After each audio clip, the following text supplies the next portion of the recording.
gostaria de dizer que no final de ano e no início de cada ano, é muito comum que nós façamos ou tracemos metas para o ano, que nós tracemos objetivos a serem cumpridos no presente ano. Muita gente faz isso. Eu comecei a fazer isso por volta de 2019, traçar metas e objetivos para o ano seguinte. Agora a pergunta que eu faço aos irmãos é: será que nós temos alguma baliza para fazer essas metas e traçar esses objetivos para que nós persigamos ele? É sobre isso que nós trataremos hoje. Metas e objetivos para o presente ano, no caso 2023. Eu peço que os irmãos abram suas Bíblias no livro de Provérbios, capítulo 30. Provérbios 30, leremos só 3 versículos, 7, 8 e 9. Livro de Provérbios, capítulo 30, versículos 7, 8 e 9. Assim nos diz a palavra de Deus: duas coisas te peço, não as negue antes que eu morra. Afasta de mim a falsidade e a mentira. Não me des nem a pobreza nem a riqueza.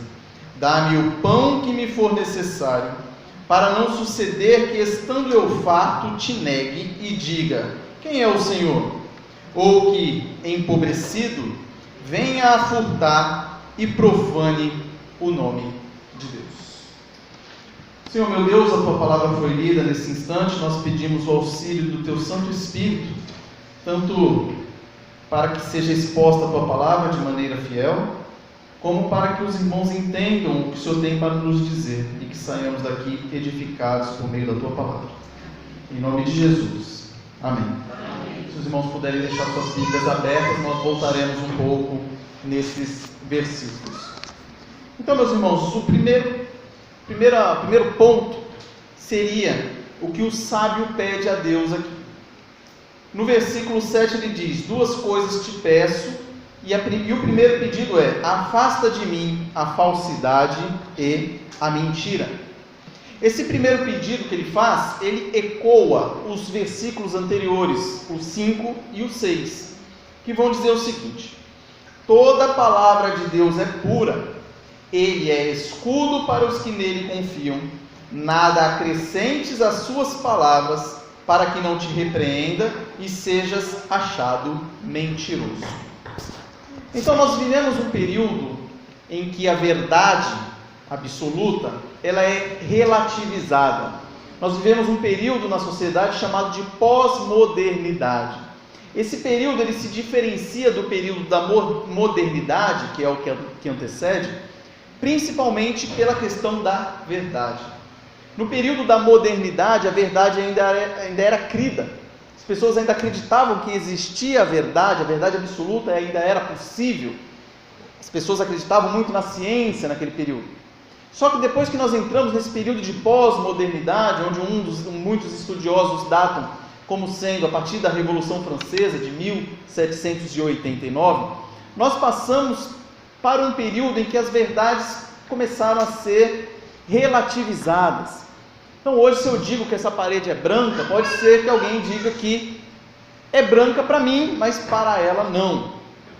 Coisas óbvias hoje estão sendo tratadas como sendo a verdade da pessoa, não a dela. Por meio das Escrituras, nós sabemos que existe sim verdade absoluta. Jesus Cristo, lá no Evangelho de João 17:17, quando ele está fazendo sua oração sacerdotal, ele ora a Deus Pai, pedindo para que ele santifique-os, ou seja, os seus discípulos, na verdade. E ele complementa dizendo: a tua palavra é a verdade. Então a verdade absoluta, ela existe. E a verdade absoluta é a palavra de Deus. Então como nós podemos viver num mundo cheio de mentiras como este que nós estamos vivendo? Esse período de lama de mentira para todo lado, nós sendo atacados por todos os lados. principalmente a igreja, nós cristãos somos atacados por mentiras que vêm a todo momento. Então, como nós podemos viver sem sermos atingidos por essas mentiras, sem cair nessas enganações? E a resposta é muito simples, está aqui: a Bíblia, a palavra de Deus, que é o nosso manual de vida. A Bíblia, Deus a inspirou e nos deu a verdade, que é o nosso manual de como nós devemos viver, aquilo que nós precisamos crer e como nós devemos nos comportar. Quando nós ignoramos o manual, nós tomamos atitudes precipitadas, nós cometemos erros e nós acreditamos em mentiras. Essa semana foi interessante, porque eu estou hospedado aqui na casa dos meus pais, já faz uma semana, lá em Santos, e meu pai estava reclamando do carro a respeito do vidro. Meu pai recentemente adquiriu um carro, né? Por meio do seguro, porque o carro anterior foi furtado lá na frente da nossa casa em São Paulo. Então comprou um carro do modelo que ele não estava acostumado. E esse carro, ele tinha alguns botões, e a gente meio que estava perdido ali nos botões. Meu pai estava achando que havia problema nos vidros traseiros que não estavam funcionando. Apertava lá para subir e para fechar e não funcionava. O do passageiro também, só o do motorista que funcionava. Aí, meu pai, o que ele resolveu fazer? Pegar o manual do carro e foi ver no manual. Ele já estava querendo levar o carro no mecânico, já estava desesperado porque não funcionava o vidro do carro. Pegou o manual, abriu numa página que dizia o quê? Que tinha um botão que travava os vidros. E aí, poxa, vamos lá fazer o teste. Apertou o botão para destravar os vidros, magicamente os vidros começaram a subir e a fechar. Por que ele descobriu essa verdade? Por causa do manual do veículo. Então, quando nós ignoramos o manual, nós tropeçamos. Existe um perito muito famoso nos Estados Unidos, perito em analisar moeda, nota, dólares. Ele conseguia diferenciar as notas verdadeiras das falsas. E começaram a surgir diversas notas falsas que cada vez mais se pareciam com as notas verdadeiras. E um dia chegaram para ele e perguntaram: como o senhor faz para não ser enganado pelas notas falsas? Todo dia sai uma, é muita enganação, é muita mentira, é cada vez melhor, mais parecida com a original. E ele respondeu: para não ser enganado pelas notas falsas, eu estudei muito a verdadeira. Então, ele conhecendo a verdadeira, ele conseguia não ser enganado pelas notas falsas.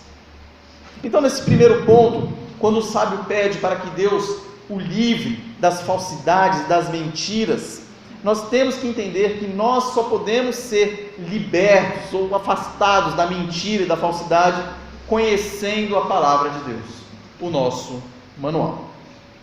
Mas não para por aí. O sábio, ele pede para que Deus afaste ele da falsidade e da mentira. São 3 pedidos que ele vai fazer. O segundo pedido, ele pede para que Deus o livre da pobreza. Ele pede para que Deus o livre da pobreza. E ele dá o motivo para isso. Então observem: não me des nem a pobreza nem a riqueza. Versículo 9. Aqui no finalzinho. Para que, empobrecido, venha a furtar e profane o nome de Deus. Então o sábio está falando que, se ele for miserável, ele corre o risco de furtar, quebrando um dos mandamentos de Deus, e ele vai profanar o nome de Deus ao cometer um pecado. Então ele pede para que Deus o livre da pobreza. E nós vivemos um período, nós vamos falar, tanto agora nesse ponto como no posterior, dessas duas extremidades. Um período em que nós vivemos 2 cultos: o culto à pobreza e o culto à riqueza. Neste momento vamos falar só do culto à pobreza. É muito comum, principalmente na nossa América Latina, por influência do marxismo, que nós tenhamos um culto à pobreza. Muitos crentes, inclusive, eles pensam que a pessoa ter dinheiro é pecado. Muitas pessoas querem ser miseráveis, acham que ser miserável é sinônimo de ser crente, mas isso não é verdade, meus irmãos. É claro que depois nós vamos falar a respeito do perigo das riquezas, mas só que aqui o sábio pede para que Deus o livre da pobreza. Então não é um princípio bíblico que nós, como cristãos, sejamos miseráveis. E nós vamos ver os motivos mais para frente. Então hoje nós vivemos nessa cultura da pobreza, onde é valorizado o assistencialismo, a pessoa depender dos outros ou do Estado, um ataque às pessoas que têm dinheiro, demonizando aquele que tem dinheiro. E nós vemos que na Bíblia nós temos diversos exemplos de pessoas que eram ricas e eram fiéis. Nós temos exemplo, por exemplo, Abraão, Jó, José de Arimateia no Novo Testamento. Então, servos de Deus ricos podem ser servos de Deus. O ter dinheiro por si só não é pecado. E aqui nós aprendemos uma coisa interessante: como nós podemos nos livrar da pobreza? Em regra, trabalhando. O trabalho, ele é uma bênção. O trabalho foi dado por Deus na criação antes do evento conhecido como queda, que foi a entrada do pecado no mundo. O trabalho precede a queda. Então o trabalho não é uma maldição. Inclusive o livro de Provérbios fala muito a respeito da preguiça e fala da importância do trabalho. Então, o livro de Provérbios vai censurar muitas vezes o preguiçoso. O apóstolo Paulo no Novo Testamento, em certa ocasião, ele fala: aquele que está sem querer trabalhar, que está sugando os outros, que também não coma. Ou seja, incentivando a pessoa para que ela trabalhasse, não ficasse sendo um peso para outras pessoas. Em Efésios 4:28, o apóstolo Paulo vai dizer: aquele que furtava, não furte mais, antes trabalhe para que tenha com que acudir o necessitado. Então nós temos que tirar da nossa cabeça essa cultura da miséria e da preguiça também, e buscar trabalhar, buscar sim adquirir bens, recursos materiais, para que nós possamos dar um conforto para a nossa família, para que nós possamos também acudir aquele necessitado. Como é que a gente vai acudir a pessoa que tem necessidade se nós não temos também? Então nós vamos ser um estorvo para o outro também. Então nós temos que botar na cabeça o quê? Nós devemos buscar trabalhar, nos aperfeiçoar, ganhar dinheiro para a glória de Deus. Para a glória de Deus, nós podemos e devemos trabalhar e adquirir sim recursos, como eu já disse, para cumprir esses objetivos. Então esse foi o segundo pedido. Primeiro, afaste, me livre da falsidade e da mentira. Depois, Deus, me livre da pobreza. E agora ele fala, me livre da riqueza. Então ele pula de uma extremidade para outra.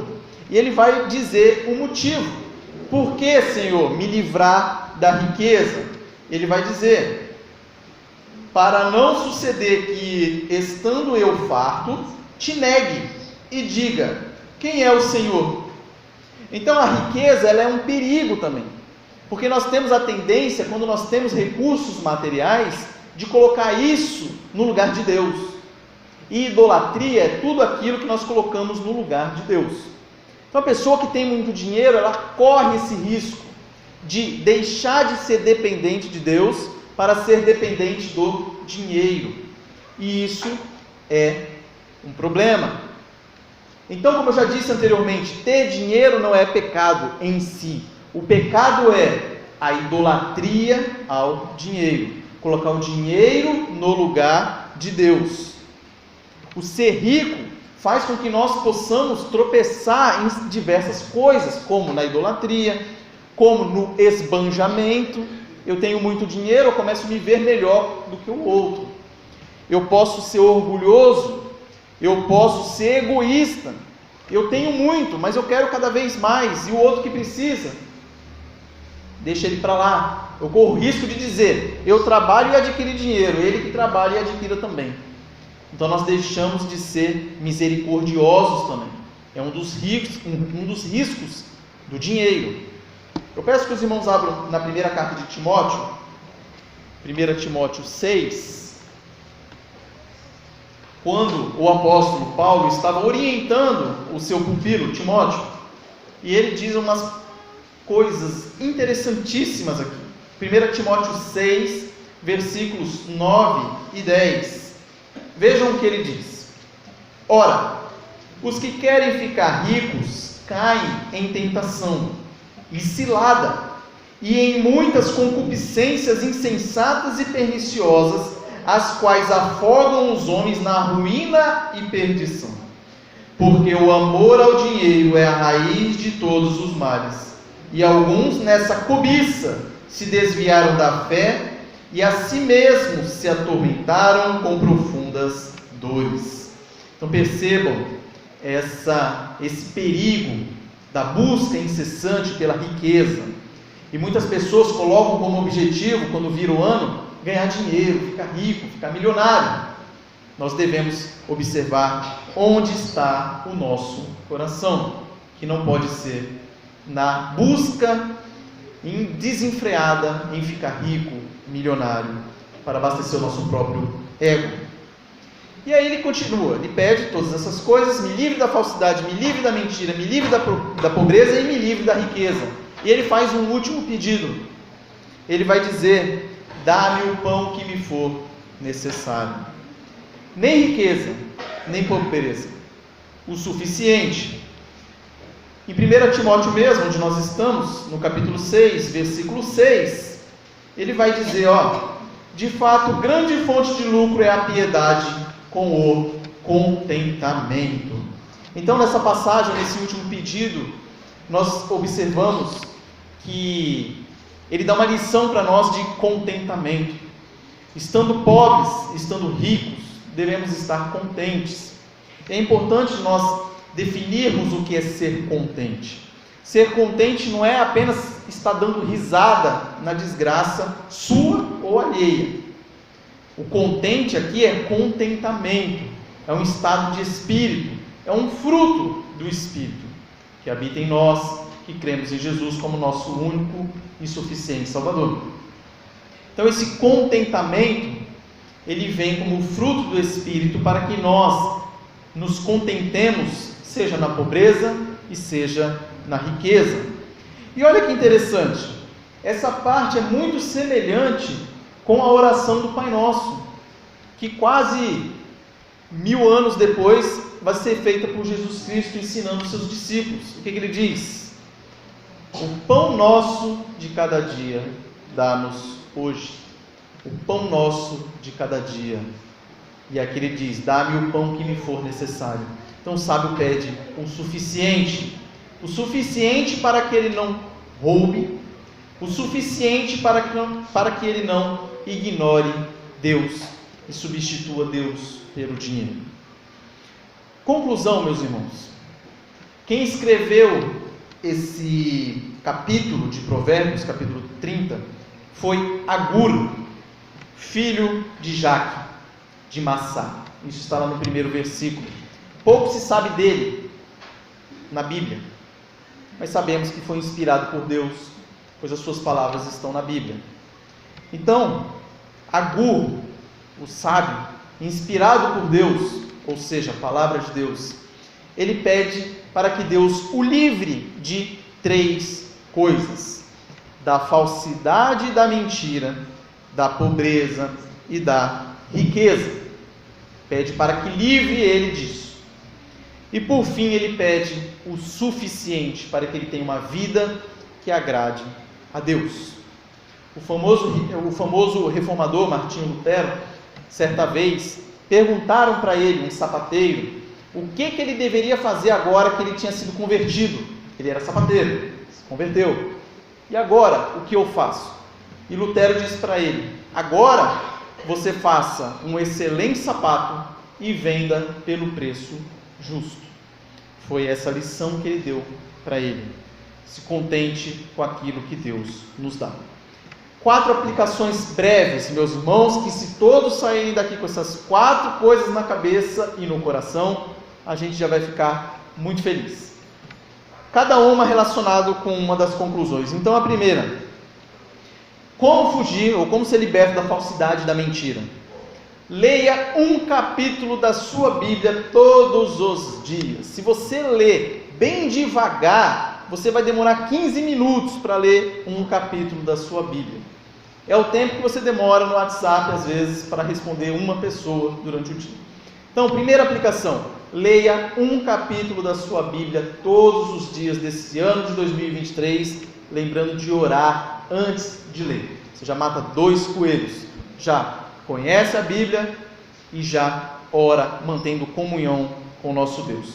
Segundo, como ser liberto da pobreza? Trabalhe, sirva ao próximo. Se você não tem conhecimento de alguma área que possa te gerar algum recurso, busque aprender a fazer alguma coisa. Busque aprender a fazer um bolo, a fazer uma unha, a arrumar um fio, a pintar um muro. Aprenda a fazer alguma coisa e trabalhe. Ganhe o seu próprio dinheiro.